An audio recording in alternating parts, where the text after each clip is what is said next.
بسم اللہ الرحمن الرحیم۔ ابھی میرا خیال ہم 2-4 منٹ ویٹ کرتے ہیں باقی لوگ تاکہ ہمیں جوائن کر دیں،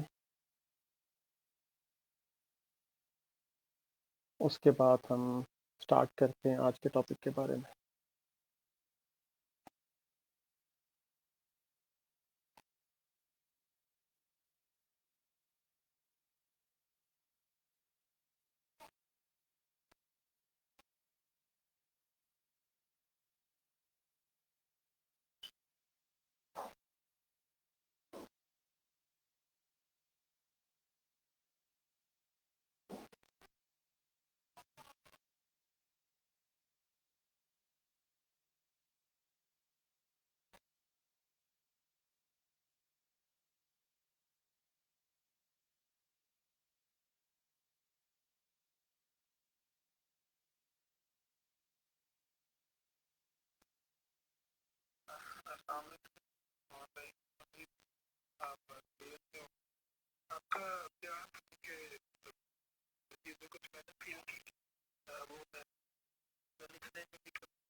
جی السلام علیکم۔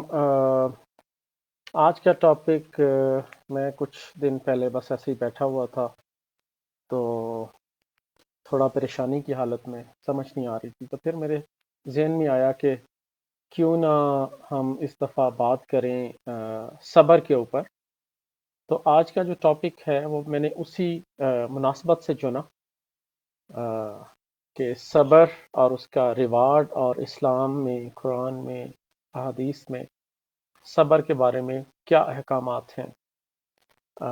اس سے پہلے کہ میں آگے چلوں، آئی وانٹ ٹو تھینک میاں خداداد صاحب ہیں، ملک صاحب ہیں، اور چند لوگ جو اس وقت ہمیں دیکھ رہے ہیں، ان کا بہت شکریہ۔ مجھے پلیز ایڈوائز کیجئے گا وائس کوالٹی کے اوپر کہ وائس کوالٹی ٹھیک ہے یا کوئی کم زیادہ ہے، تو تاکہ ہم اس کو ٹھیک کر سکیں۔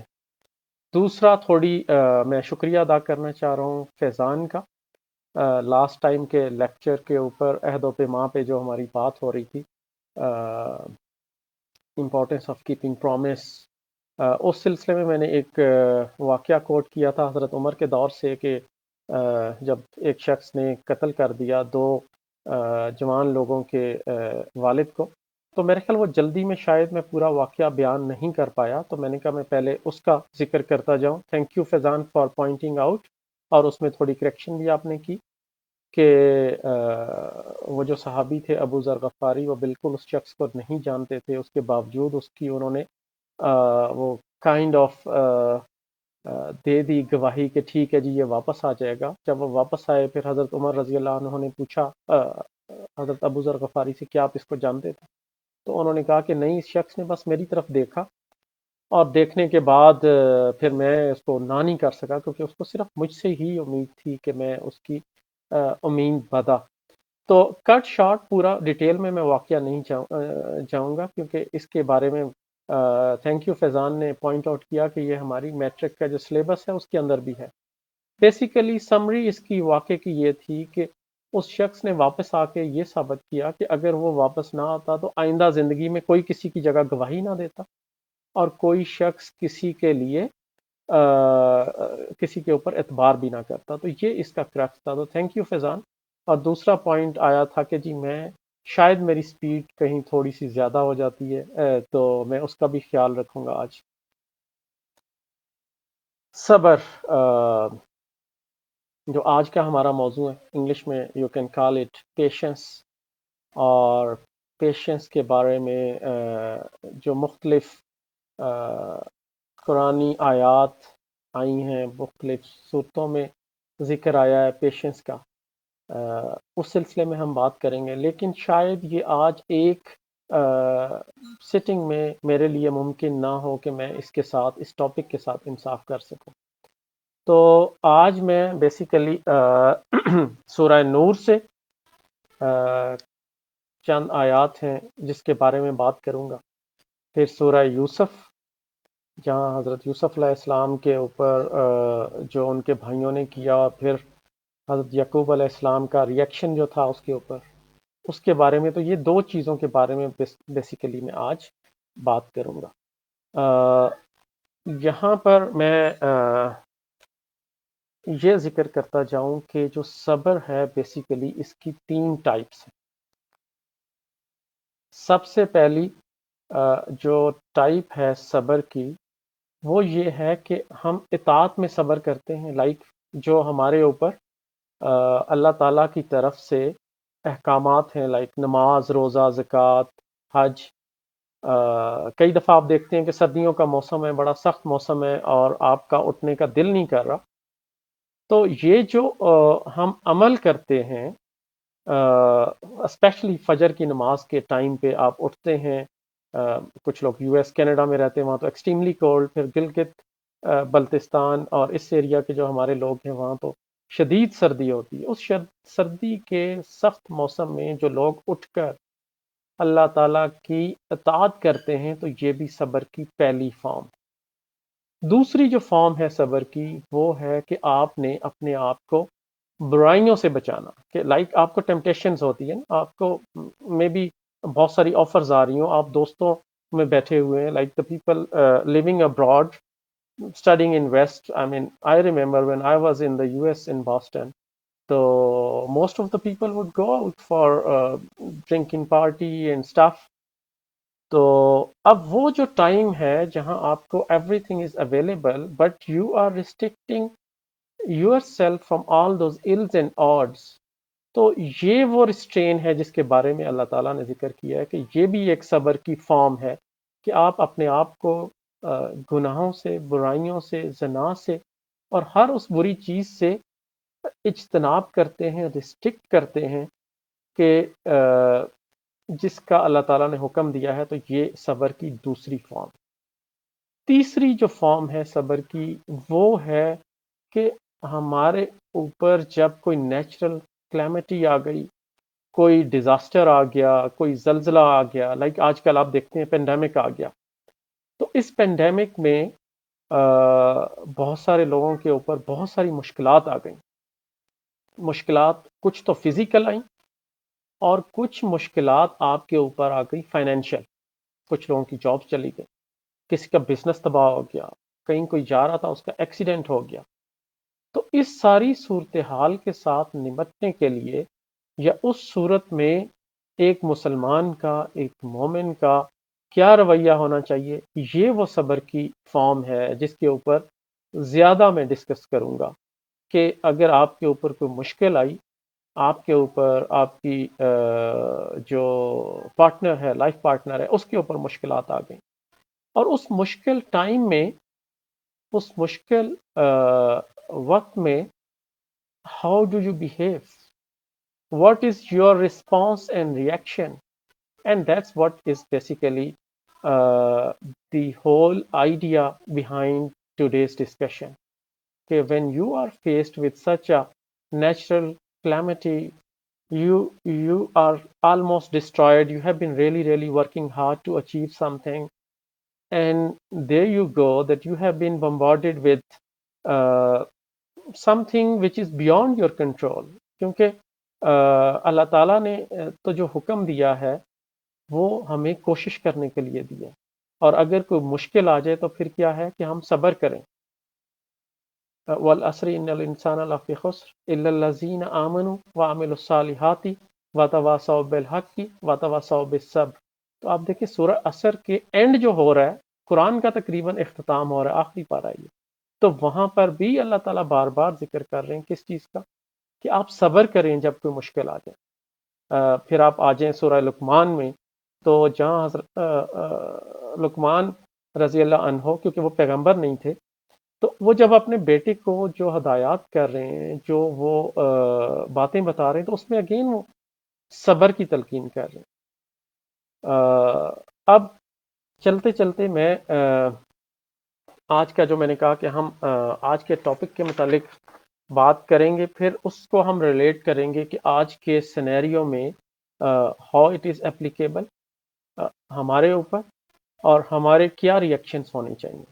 سورہ یوسف کی آیت نمبر 18 میں آتا ہے وَجَاءُوا عَلَىٰ قَمِيصِهِ قِدَ مِن كَذِبٍ قَالَ بَلْ سَوَّلَتْ لَكُمْ أَنفُسُكُمْ أَمْرًا فَصَبْرٌ جَمِيلٌ وَاللَّهُ الْمُسْتَعَانُ عَلَىٰ مَا تَصِفُونَ۔ اور اس کے کرتے پر جھوٹ موٹ کا خون بھی لگا لائے، اس نے کہا نہیں بلکہ تم نے دل سے ایک بات بنائی ہے، اب صبر ہی بہتر ہے، اور اللہ ہی سے مدد مانگتا ہوں اس بات پر جو تم بیان کرتے ہو۔ حضرت یوسف علیہ السلام کا واقعہ آپ میں سے بہت سارے لوگوں کو پتا ہوگا، لیکن میں یہاں اس کا تذکرہ آج اس لیے کرنا چاہ رہا ہوں کہ حضرت یوسف علیہ السلام کی جو کہہ لو آزمائش تھی، اس کا جو سپین ہے وہ 40 ایئرز کا سپین ہے۔ آج آپ دیکھتے ہیں، آپ دعا کرتے ہیں اور ساتھ ہی کہتے ہیں اللہ تعالیٰ نے میری بات پوری نہیں کی، ابھی کچھ دن نہیں گزرے ہوتے، کچھ ہفتے نہیں گزرے ہوتے، کچھ مہینے نہیں گزرے ہوتے، کہاں حضرت یوسف علیہ السلام کی آزمائشیں، ان کے بھائیوں کا ان کے کنویں میں پھینکنا، پھر ان کا مصر کے بازار میں جانا، اور پھر اسی جگہ پہ ان کا ایک بہت ان کے اوپر ایسا الزام لگ جانا جو زلیخا نے حضرت یوسف علیہ السلام پہ لگایا۔ ان ساری مشکلات اور ان سارے ڈیفیکلٹ ٹائمز میں حضرت یوسف علیہ السلام نے کبھی اللہ تعالیٰ سے گلہ نہیں کیا۔ تو یہ آج میرا بتانے کا مقصد یہ ہے کہ جب ہمارے کام تھوڑی دیر کے لیے نہیں ہوتے تو ہم مایوس ہونا شروع ہو جاتے ہیں، ہم اللہ تعالیٰ سے ایون گلے کرنا شروع کر دیتے ہیں کہ یا اللہ تعالیٰ، لگتا ہے کسی نے میرے اوپر کوئی کالا جادو کر دیا ہے، لگتا ہے کچھ یہ ہو گیا۔ Basically we became impatient. تو وہ امپیشنس کا نقصان کیا ہوتا ہے؟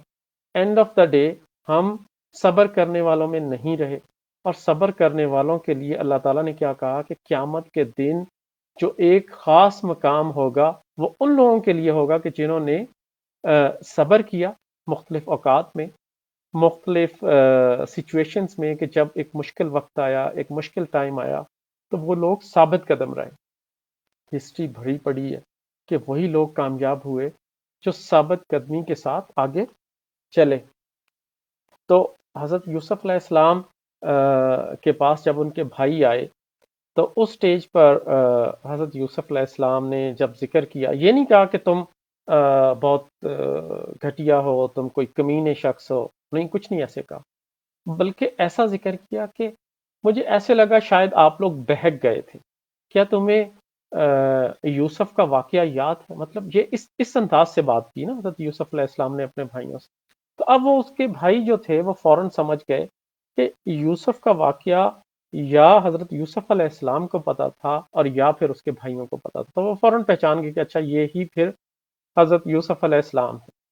تو حضرت یوسف علیہ السلام نے نہ تو ان کو سکولڈ کیا، نہ ہی ان کو کوئی وہ تانے دیے جو کہ ہمارے معاشرے میں اکثر ہوتے ہیں۔ آپ سے غلطی سرزد ہو جائے، آپ چاہے اس کی معافی مانگ لیں، آپ اس کی تلافی کر لیں، لیکن لوگ آپ کی معافی کو اس طرح قبول کرنے کو تیار ہی نہیں ہوتے۔ وہ ساری عمر کے لیے آپ کا وہ جو ایونٹ ہے آپ کے ساتھ نتھی رہتا ہے، چاہے وہ ہسبینڈ وائف کا ریلیشن شپ ہو، میاں بیوی میں جھگڑے روز ہوتے ہیں، صلح بھی ہو جاتی ہے۔ اب جب وہ صلح ہو جاتی ہے، وہ جس طرح کہتے ہیں انگلش میں ایک محاورہ ہے فائر اینڈ فارگیٹ، تو یہ فائر اینڈ فارگیٹ نہیں کرتے، یہ جب بھی نیکسٹ ٹائم اختلاف ہوگا تو دوبارہ سے اس چیز کو گڑے مردے، جس طرح کہتے ہیں نا کہ ہم اکھاڑنا شروع ہو جاتے ہیں۔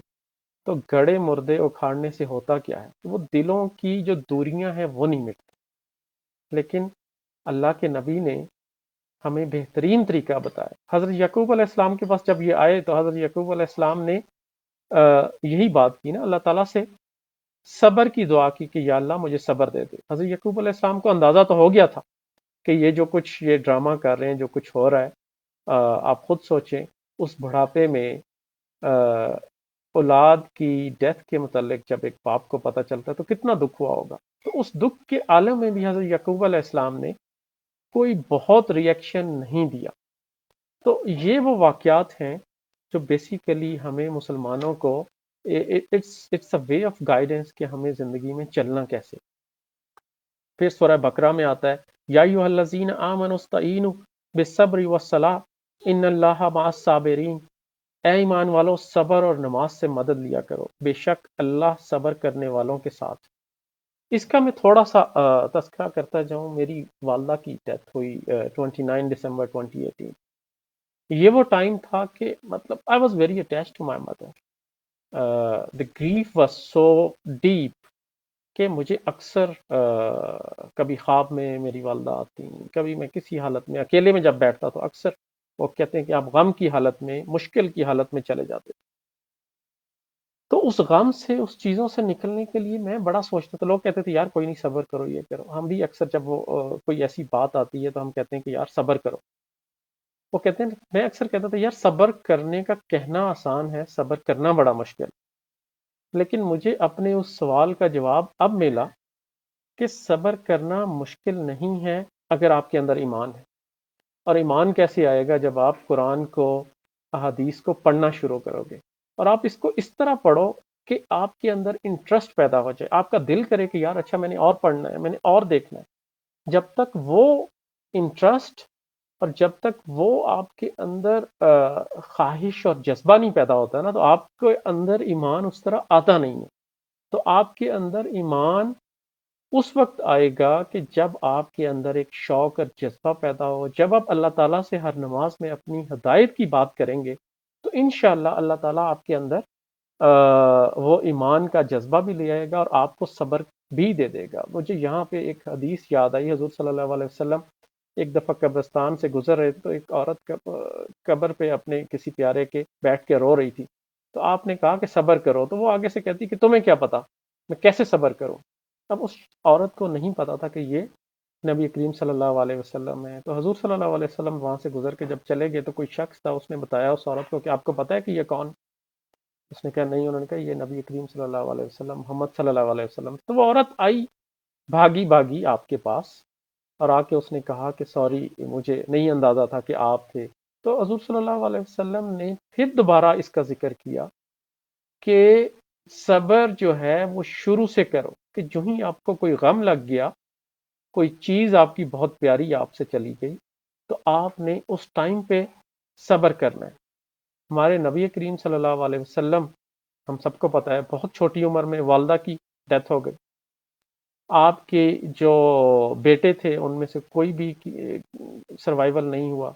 پھر طائف کا واقعہ ہمیں یاد ہے. تو حضور صلی اللہ علیہ وسلم نے زندگی میں غم دیکھے، مشکلات دیکھی.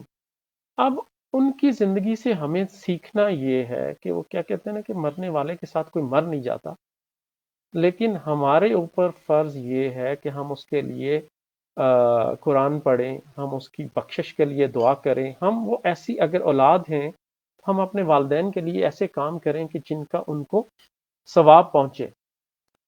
اگر ہم صبر کریں گے، لائک آپ کو کوئی ایسا لاس ہو گیا، آپ یکدم بیٹھ کے، پہلے ہی مشکل وقت ہے، آپ کو سمجھ نہیں آ رہی آپ کہاں جائیں، تو یقین مانیں اس مشکل وقت میں بھی اگر آپ قرآن کو پڑھنا شروع کر دیں، آپ اپنا لگاؤ دین کی طرف کر دیں تو آپ کو سکون آ جائے گا. وہ کہتے ہیں نا زندگی میں مال و دولت سے سکون نہیں آتا. وہ ہر شخص ایک سکون کی تلاش میں ہے. ایک آرٹیفیشل سکون ہم نے ڈھونڈا ہوا ہے اپنی مختلف ایکٹیویٹیز میں. کوئی شکار پہ نکل گیا، کوئی عجیب و غریب قسم کی محفلوں میں چلا گیا، کوئی پارٹیز میں چلا گیا، کوئی ڈانس پارٹیز میں جا رہا ہے.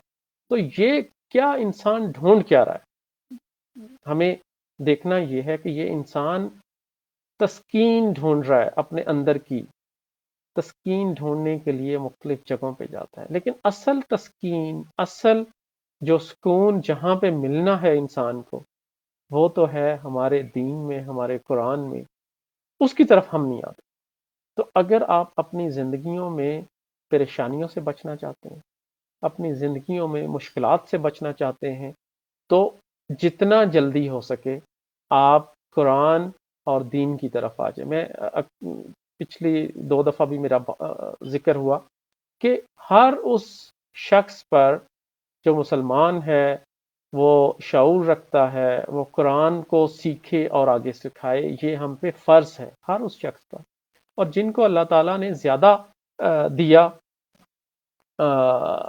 کوئی بہت اچھا سپیکر ہو سکتا ہے، کوئی بہت اچھا اوریٹر ہے، کوئی بہت اچھا لکھ سکتا ہے، اس کا ایک شخص ہے، اس کا انفلوئنس ہے بہت لوگوں پر، تو ان لوگوں کو تو خاص طور پہ چاہیے کہ وہ آگے آئے۔ جہاں میں صبر کی بات کر رہا تھا، تو یہ بھی ایک صبر ہے۔ ہو سکتا ہے ایک بزنس مین ہے، وہ سوچے کہ اچھا یار میرا اتنا ٹائم ضائع ہو جائے گا اگر میں دین کی طرف آؤں گا، میں اس کاموں میں لگوں گا تو میں اتنا ٹائم اپنا ضائع کر دوں گا۔ نہیں، بیسیکلی آپ یہی وہ صبر ہے نا کہ آپ اپنے بزنس سے، اپنی اگر ایک بندہ جاب کر رہا ہے، وہ اپنے کیریئر میں جا رہا ہے، اس کو کیریئر کے لیے اتنا ٹائم چاہیے، ہم بیسک اپنے ٹائم پورا کریں، جو آپ کے ذاتی ٹائم ہے اس میں آپ ٹائم نکالیں اور اس کی طرف آپ آگے جائیں۔ میں آخری واقعہ آج بیان کروں گا حضرت عائشہ رضی اللہ عنہ کے اوپر جب ایک تہمت لگی، اور حضور صلی اللہ علیہ وسلم اس وقت غزوہ بنو المستلق سے واپس آ رہے تھے، تو واپس آتے ہوئے ایک جگہ پڑاؤ ہوا، اور حضرت عائشہ رضی اللہ عنہ رفع حاجت کے لیے جب گئیں، واپس آتی ہیں، تو وہ جو ڈولی جس میں بیٹھتی تھی وہاں پہنچی، تو ان کو اندازہ ہوا کہ ان کے گلے سے جو ہار ہے وہ مسنگ ہے۔ اچھا، وہ اس ہار کو ڈھونڈنے کے لیے دوبارہ جاتی ہیں تاکہ وہ دیکھ کر واپس آئیں۔ اس کو دیکھ کر جب وہ بائی دا ٹائم واپس آتی ہیں تو قافلہ گزر چکا ہوتا ہے، کیونکہ وہ جو 4 لوگ مامور تھے، وہ جو ان کی ڈولی کو اٹھا کے اونٹ پہ رکھتے تھے، تو ایک تو حضرت عائشہ رضی اللہ عنہ کا ویٹ بہت کم تھا، دوسرا یہ تھا کہ ان کو اندازہ ہی نہیں ہوا کہ حضرت عائشہ اس کے اندر ہیں کہ نہیں۔ تو حضرت عائشہ بائی دا ٹائم واپس آئیں تو قافلہ جا چکا تھا، اب وہ پریشان کہ اب کریں کیا۔ تو اللہ تعالیٰ نے ان کو اتنی سمجھ بوجھ دے رکھی تھی کہ انہوں نے سوچا کہ اب اگر میں دائیں بائیں گئی تو ہو سکتا ہے یہ لوگ مجھے نہ ڈھونڈ سکیں۔ تو اسی ٹائم میں حضرت عائشہ نے مناسب یہ سمجھا کہ اسی درخت کے نیچے وہ بیٹھ جائیں، تاکہ کوئی نہ کوئی شخص جب واپس آئے گا تو دے ول نو کہ جی میں کہاں پہ ہوں۔ اس وقت رواج یہ تھا کہ ہمیشہ قافلے کے پیچھے کسی نہ کسی شخص کی ڈیوٹی لگتی تھی کہ جو سارا کچھ چیک کر کے آئے کہ کوئی سامان، کوئی چیز تو نہیں پیچھے رہ گئی۔ تو اس وقت ڈیوٹی تھی حضرت صفوان بن معطل، جو اس کام پہ مامور تھے۔ جب وہ واپس آئے تو دیکھا کہ حضرت عائشہ درخت کے نیچے سو رہی ہیں۔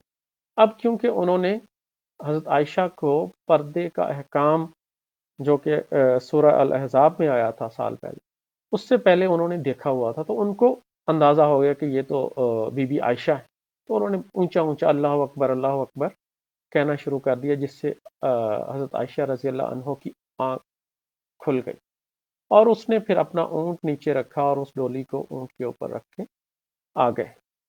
اب جب جہاں پہنچتے ہیں مدینہ میں، تو اس وقت تک ایک آپ اس کو صحابی کہہ سکتے ہیں، لیکن بہت ہی نیگیٹو رول انہوں نے پلے کیا، عبداللہ بن ابی، اس نے ایک شیطان کا رول پلے کیا، اور انہوں نے الزام لگانا شروع کر دیا حضرت عائشہ پہ کہ یہ انہوں نے اتنا ٹائم کہاں گزارا، کہاں گئیں۔ تو اب یہ بات پھیلتے پھیلتے مختلف جگہوں پہ ڈسکس ہونا شروع ہو گئی۔ حالت یہ تھی کہ ایون جو بہت عزیز صحابی تھے حضور صلی اللہ علیہ وسلم کے، حسان بن ثابت اور مستہ بن اساسہ رضی اللہ عنہ، جو ایون بھانجے بھی تھے حضرت ابو بکر صدیق رضی اللہ عنہ کے، کہ انہوں نے بھی باتیں کرنا شروع کر دی۔ اب اس سارے واقعے کا حضرت عائشہ رضی اللہ عنہ کو بالکل نہیں پتا تھا۔ حضور صلی اللہ علیہ وسلم بڑے غم میں تھے، بڑی پریشانی میں تھے، لیکن اس غم اور پریشانی میں بھی انہوں نے حضرت عائشہ سے ذکر نہیں کیا۔ وہ تو ایک دن حضرت عائشہ رضی اللہ عنہ جب وہ کیونکہ رفع حاجت کے لیے باہر جاتی تھی، تو مستہ بن اساسہ جو تھے، ان کی والدہ ان کے ساتھ تھیں، تو ان کو اچانک ٹھوکر لگتی ہے، اور اس ٹھوکر کے بعد وہ کہتی ہیں کہ مستہ کا بیڑا غرق ہو۔ تو حضرت عائشہ کہتی ہیں کہ آپ نے کیوں ایسا ذکر کیا؟ تو انہوں نے کہا کہ آپ کو نہیں پتا؟ وہ کہتی نہیں، مجھے تو نہیں پتا۔ تو انہوں نے کہا کہ وہ آپ کے بارے میں عجیب و غریب قسم کی باتیں کرتا پھر رہا ہے۔ تو یہ وہ ٹائم تھا کہ جب حضرت عائشہ کو پتہ چلا۔ حضرت عائشہ واپس آتی ہیں گھر میں، حضور صلی اللہ علیہ وسلم سے اجازت لیتی ہیں کیا میں اپنے گھر چلی جاؤں؟ تو حضور صلی اللہ علیہ وسلم ان کو اجازت دے دیتے ہیں کہ ٹھیک ہے آپ جائیں، اپنے گھر جائیں، اپنے والدین کے پاس۔ وہ وہاں جا کے حضرت ابوبکر صدیق اور اپنی والدہ سے ذکر کرتی ہیں سارے واقعے کا۔ تو وہ کہتی ہیں کہ آپ کو کیا لگتا ہے؟ وہ کہتے ہیں ہمیں پتہ ہے بیٹا ایسا نہیں ہو سکتا، لیکن اب ہم کیا کہہ سکتے ہیں؟ تو انہوں نے کہا کہ آپ بات کریں نبی کریم صلی اللہ علیہ وسلم سے۔ تو ان دا مین ٹائم حضور صلی اللہ علیہ وسلم نے حضرت علی سے، باقی صحابہ کرام سے بات چیت کی، تو ہر طرف سے یہی آیا کہ ہمیں تو وہم و گمان بھی ہمارے ذہن میں نہیں آ سکتا کہ ایسا کچھ ہوگا۔ خیر یہ سارا کچھ ہونے کے بعد جب حضرت عائشہ اگلے دن واپس آتی ہیں تو ابوبکر صدیق بھی ساتھ تھے، ان کی والدہ بھی ساتھ تھیں حضرت عائشہ کی۔ تو وہ حضرت عائشہ کو حضور صلی اللہ علیہ وسلم کہتے ہیں کہ عائشہ اگر کوئی ایسی غلطی ہو گئی ہے تو کوئی بات نہیں، آپ اللہ تعالیٰ سے توبہ کر لو، اور میں بھی دعا کروں گا اللہ تعالیٰ آپ کو معاف کرے گا۔ تو حضرت عائشہ نے حضرت ابوبکر صدیق کو کہا کہ آپ کچھ بولیں۔ وہ کہتے ہیں میں نبی کریم صلی اللہ علیہ وسلم کے سامنے کیا بولوں؟ پھر انہوں نے اپنی والدہ کو کہا، وہ کہتی ہم کیا بولیں؟ انہوں نے کہا عائشہ تم خود ہی بولو۔ تو حضور صلی اللہ علیہ وسلم نے دوبارہ جب بات کی کہ عائشہ تمہیں کچھ کہنا ہے، تو اب حضرت عائشہ سوچ رہی ہیں کہ اگر میں سچ بھی کہتی ہوں تو ان کو یقین نہیں آئے گا، کیونکہ بات اتنی پھیل گئی۔ اگر جھوٹ کہتی ہوں تو میں اپنے اوپر وہ بہتان لگا لوں جو کام میں نے کیا نہیں۔ تو حضرت عائشہ نے اس وقت کہا کہ میں وہی کہوں گی جو ابو یوسف نے کہا تھا، حضرت یعقوب علیہ السلام نے، کہ میں صبر کروں گی اور میں اپنا معاملہ اپنے رب کے ہاں چھوڑ دیتی۔ حضرت عائشہ کا یہ کہنا تھا کہ اسی وقت وحی نازل ہوتی ہے سورہ نور میں، اور کہہ لو کہ اللہ تعالیٰ نے خود آپ کی برات کی، آپ کی بے گناہی کو ثابت کیا۔ اور یہ آیت نمبر 11 ہے سورہ نور کی، آیت نمبر 11 سے آیت نمبر 20 تک اس کا ذکر آیا ہے۔ ان الذین جاؤ بالافک عصبۃ منکم لا تحسبوا شرا لکم بل هو خیر لکم لکل امرئ منہم ما اکتسب من الاثم والذی تولى کبرہ منہم لہ عذاب عظیم۔ ان لوگوں میں سے ہر ایک کے حصے میں اپنے کیے کا گناہ آیا ہے، اور ان میں سے جس شخص نے اس بہتان کا بڑا حصہ اپنے سر لیا ہے اس کے لیے تو زبردست عذاب ہے۔ یہ ہے بیسیکلی عبداللہ بن ابی، تو اس کے حصے میں عذاب آیا اور وہ سارے لوگ جنہوں نے اس کا ساتھ دیا۔ یہاں پہ تفصیل سے آگے پھر ذکر آتا ہے کہ اے ایمان والو کیسے آپ نے یقین کر لیا۔ تو تہمت لگانے والے کا اس کے بارے میں احکامات آ گئے، ہم کرتے کیا۔ یہ واقعہ میں نے کیوں بیان کیا؟ آپ آج ہسبینڈز وائفز کو دیکھ لیں، اگر ایک شوہر کو اپنی بیوی کے متعلق کچھ پتہ چلتا ہے تو آپ اس کا ریئیکشن دیکھیں، کیا وہ صبر کرتا ہے؟ صبر نام کی چیز تو دور دور تک نہیں۔ اور اگر بیوی کو پتہ چلتا ہے تو وہ کیا کرتی؟ آپ کے سامنے آج کل کے واقعات آ رہے ہیں۔ پہلے تیارہ گرا، اس کے اوپر لوگوں نے، میں یہ دعا کرتا ہوں کہ اللہ تعالیٰ ان کے لواحقین کو صبر دے۔ پھر کل پرسوں بھی آپ میڈیا کے اوپر آپ دیکھ رہے ہیں کچھ خواتین نے اٹیک کیا، انہوں نے اس کے اوپر الزام لگایا۔ قرآن کا کیا حکم ہے؟ دین کیا کہتا ہے؟ اللہ کے نبی کا کیا حکم ہے؟ اس کو ہمیں دیکھنا ہے۔ کیا ہم صبر کرتے ہیں؟ کیا ہم سکولڈ کرنا نہیں شروع کر دیتے اپنے پارٹنرز، اپنے جاننے والوں کو؟ کیا ہم ان ویریفائڈ انفارمیشن آگے نہیں پھیلاتے؟ ان انفارمیشنز کو پھیلانے کا آپ کو اندازہ ہے؟ سوشل میڈیا پہ آپ دیکھیں، واٹس ایپ پہ دیکھیں، لوگوں کی کئی دفعہ صرف فوٹو شاپ چیزیں آتی ہیں، آپ آگے سے آگے پھیلاتے جا رہے ہیں، آپ آگے سے آگے پھیلاتے جا رہے ہیں۔ اس کا نقصان کتنا ہے؟ کسی شخص کا گھر آپ نے تباہ کر دیا۔ اللہ تعالیٰ نے کتنے سخت احکام دیے ہیں انسانوں کو کہ جو لوگ اس طرف جائیں گے وہ کتنا بڑا گناہ کر رہے ہیں۔ اللہ تعالیٰ کا عذاب ان لوگوں پہ آئے گا جو جھوٹے الزام لگائیں گے، جو لوگوں کے اوپر کیچڑ اچھالیں گے۔ آپ کوئی اچھی بات کر کے تو دیکھیں، آپ ایون دین کا کام کرنے آتے ہیں، لوگ شاید اپریشیٹ کرنے والے تو آپ کو کم ملیں، لیکن کہیں آپ غلطی کریں گے تو آپ کو کرٹیسائز ضرور کیا جائے گا، آپ کو اس طرح ملائن کیا جائے گا کہ آپ کے حوصلے پست ہو جائیں۔ اسی لیے اللہ تعالیٰ نے بار بار میرے خیال 17-18 جگہ پہ آیا ہے صبر کے بارے میں کہ اے مومنو، اے مسلمانوں، ثابت قدم رہو۔ جب آپ پہ مشکلات آئیں، والضحیٰ واللیل اذا سجا، اس میں بھی اللہ تعالیٰ حضور اکرم صلی اللہ علیہ وسلم کو یہی کہہ رہے ہیں نا کہ آپ ثابت قدم رہیں، آپ تو اللہ کے نبی ہیں۔ یہ کیسے ہو سکتا ہے کہ اللہ تعالیٰ آپ سے ناراض ہو جائے؟ تو بار بار صبر کی بات ہے۔ رشتوں کو مینٹین رکھنے کے لیے صبر کی ضرورت ہے، معاملات کو چلانے کے لیے صبر کی ضرورت ہے۔ آپ دیکھیں تو صحیح، بزنس آپ شروع کرتے ہیں، چھوٹی سی بات پہ مسئلہ ہوا، لوگ گالی گلوچ پر اتر آتے ہیں، لوگ ایسی ایسی ریفرنس نکال کے لڑنا شروع کر دیتے ہیں۔ ہوتا کیا ہے؟ تھوڑا سا صبر آپ کر لیں زندگی میں، آپ زندگی کے کسی بھی معاملے میں پیچھے نہیں رہیں گے۔ اگر کامیابی سچی چاہتے ہو تو آپ کے اندر صبر ہونا چاہیے۔ جس شخص میں صبر نہیں، اس کے اندر تو ایمان ہی نہیں۔ ایمان والوں میں تو صبر ہوتا ہے، استقامت ہوتی ہے، وہ تو دوسروں کا ساتھ دیتے ہیں مشکل وقت میں، اور خود جب ان کے اوپر مشکل آتی ہے تو اس مشکل ٹائم میں بہت ہی صبر سے، حوصلے سے کام لیتے ہیں۔ تو آج کا پارٹ 1 جو تھا، اس کو یہیں پہ اختتام کریں گے، ٹائم پہلے ہی کافی ہو گیا، آلموسٹ 29-30 منٹس۔ تو انشاءاللہ نیکسٹ جمعے والے دن میں اس کے دوسرے حصے پہ بات کروں گا، صبر پہ، اور انشاءاللہ دین third one. Thank you very much. اللہ حافظ، اپنا بہت خیال رکھیے گا۔